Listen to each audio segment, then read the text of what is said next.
The Autobiography of Madame Guyon by Jeanne Guyon, Volume 1, Chapter 17. We went into the country, where I committed many faults.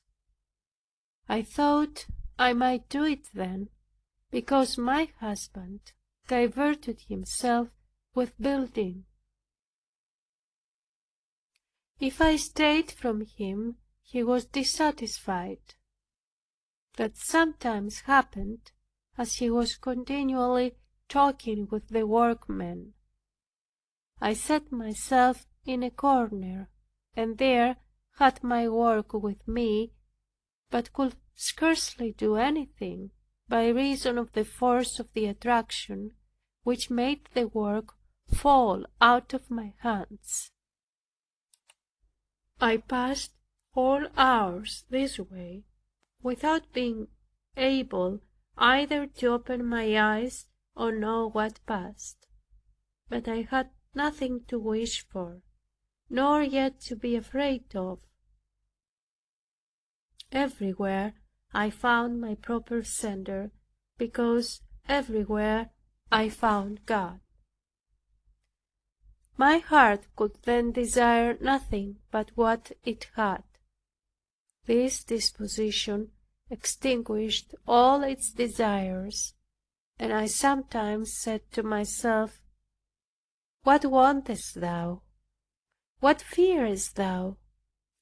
I was surprised to find upon trial that I had nothing to fear.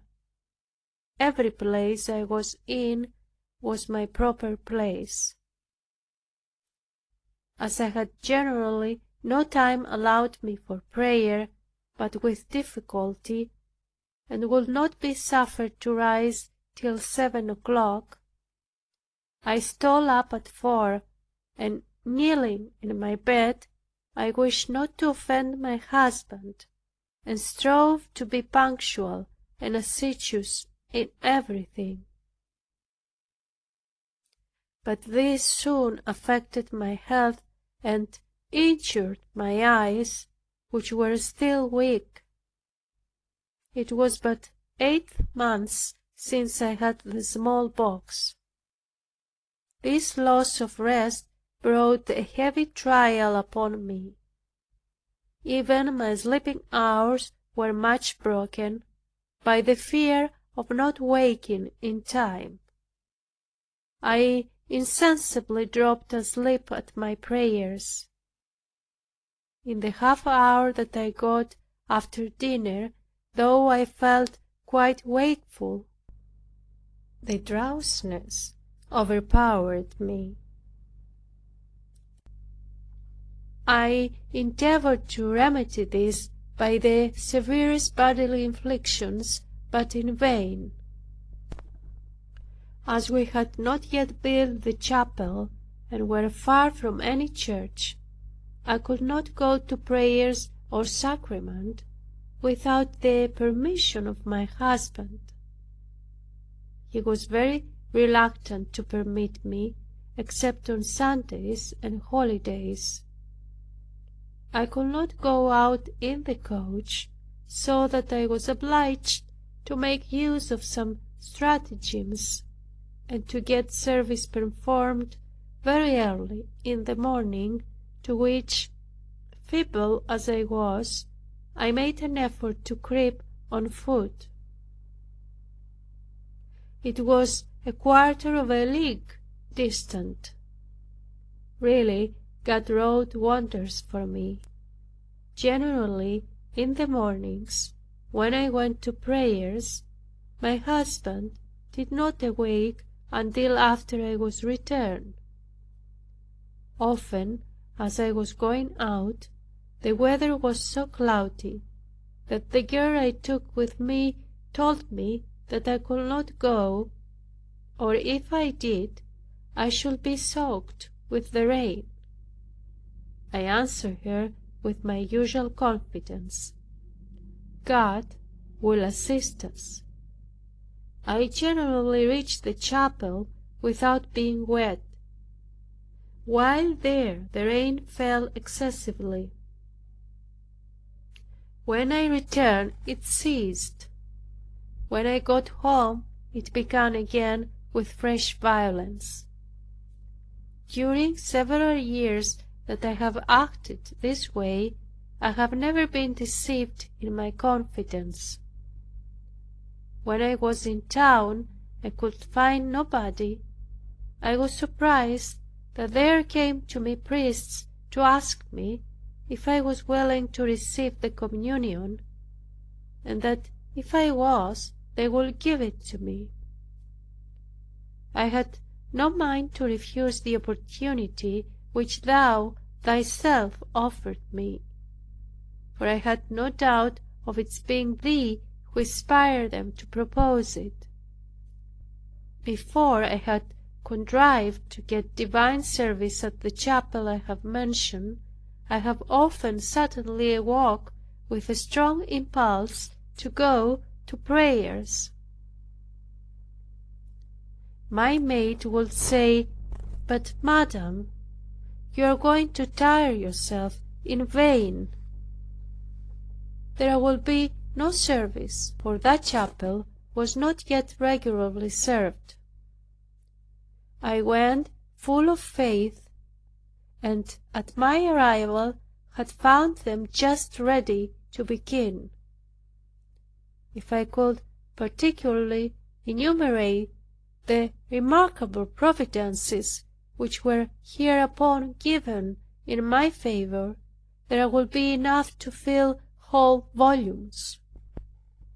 When I wanted to hear from or write to Mother Granger, I often felt a strong propensity to go to the door, there to find a messenger with a letter from her.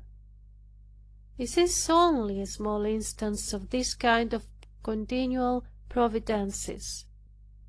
She was the only person I could be free to open my heart to when I could get to see her, which was with the greatest difficulty. It was through providential assistance, because, prohibited by my confessor and husband, I placed an extreme confidence in Mother Granger. I concealed nothing from her, either of sins or pains. I did not now practice any austerities but those she was willing to allow me. My interior dispositions I was scarcely able to tell, because I knew not how to explain myself, being very ignorant of those matters, having never read or heard of them. One day, when they thought I was going to see my father, I ran off to Mother Granger. It was discovered and cost me crosses. Their rage against me was so excessive that it would seem incredible. Even my writing to her was extremely difficult. I had the utmost abhorrence of a lie, so I forbade the footmen to tell any. When they were met, they were asked whither they were going, and if they had any letters. My mother-in-law set herself in a little passage, through which those who went out must necessarily pass. She asked them whither they were going and what they carried. Sometimes, going on foot to Benedictines, I caused shoes to be carried, that they might not perceive by the dirty ones that I had been far. I dared not go alone. Those who attended me had orders to tell of every place I went. If they were discovered to fail, they were either corrected or discharged. My husband and mother-in-law were always inveighing against that good woman, though in reality they esteemed her. I sometimes made my own complaints, And she replied, "How should you condemn them, when I have been doing all in my power for 20 years to satisfy them without success?" For as my mother-in-law had 2 daughters under her care, she was always finding something to say against everything she did in regard to them. But the most sensible cross to me now was the revolting of my own son against me. They inspired him with so great a contempt for me, that I could not bear to see him without extreme affliction. When I was in my room with some of my friends, they sent him to listen to what we said. As he saw this pleased them, he invented 100 things to tell them. If I caught him in a lie, as I frequently did, she would upbraid me, saying, "My grandmother says you have been a greater liar than I." I answered, "Therefore I know the deformity of that vice, and how hard a thing it is to get the better of it, and for this reason I will not have you suffer the like." He spoke to me things very offensive, because he saw the awe I stood in of his grandmother and his father, if in their absence I found fault with him for anything.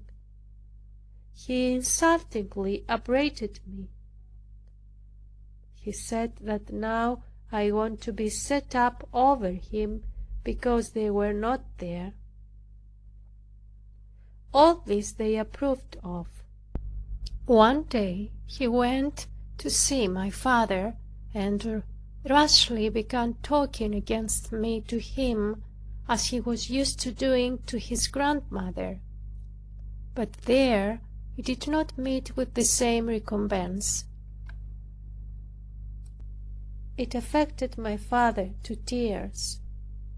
Father came to our house to desire he might be corrected for it.